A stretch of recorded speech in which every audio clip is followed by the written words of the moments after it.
One of the perennial questions of the faithful is, what does a prayer actually do?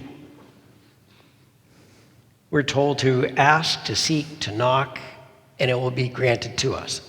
But it's obvious that God is not functioning like a vending machine, and perhaps for good reason.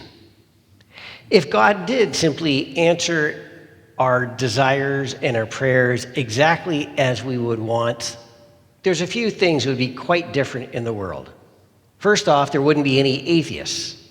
They would probably all come to believe in a providing God.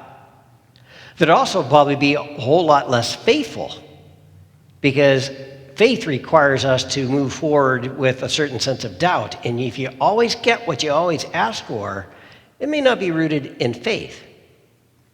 The other thing that would probably happen is we would annihilate each other, because we would have a way of weaponizing this newfound power of coercing God to do whatever it is we want, even if we unconsciously are trying to do good, we could somehow mess it up.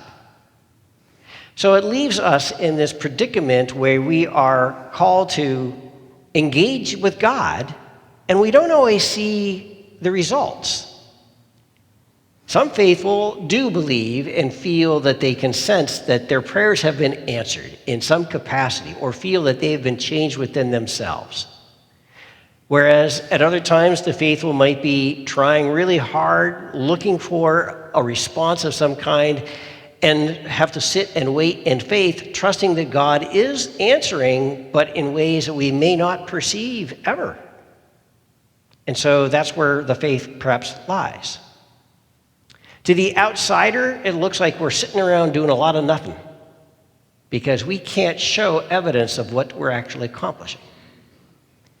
Unfortunately, these two metaphors that Jesus gives us helps us to understand a little bit about ourselves, but doesn't really clarify an awful lot about God.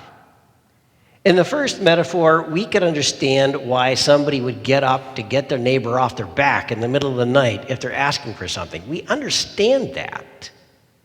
And we would never want to think that we are annoying God in that capacity. And Jesus affirms at the conclusion of the metaphor to say that that isn't how God would operate. God would provide for our needs out of friendship.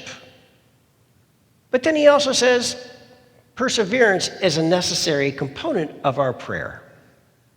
Not annoyance, but praying unceasingly.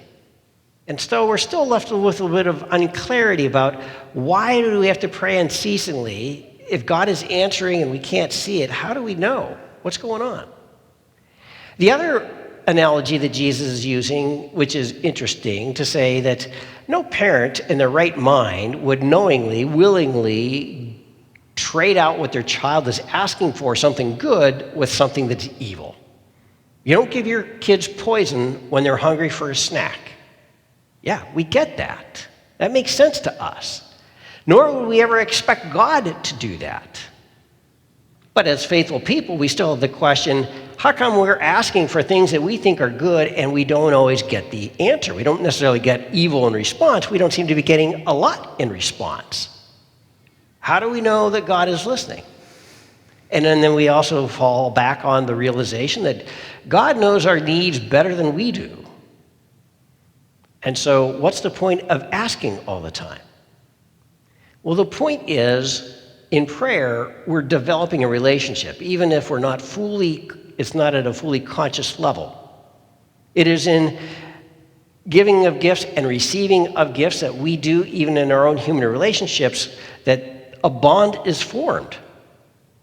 And so if it is simply contractual, I need this, ask for it, I get it in response, it's almost like working for a paycheck, and there's not a relationship that is founded or formed in the process.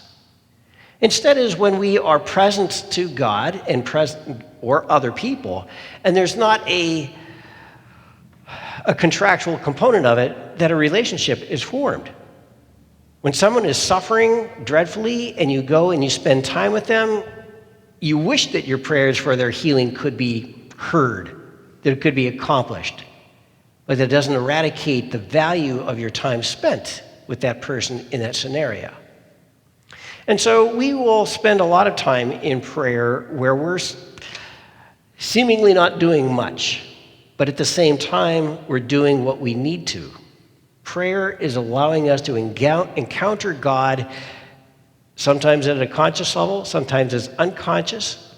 And the betterment or the value to it is a change within ourselves.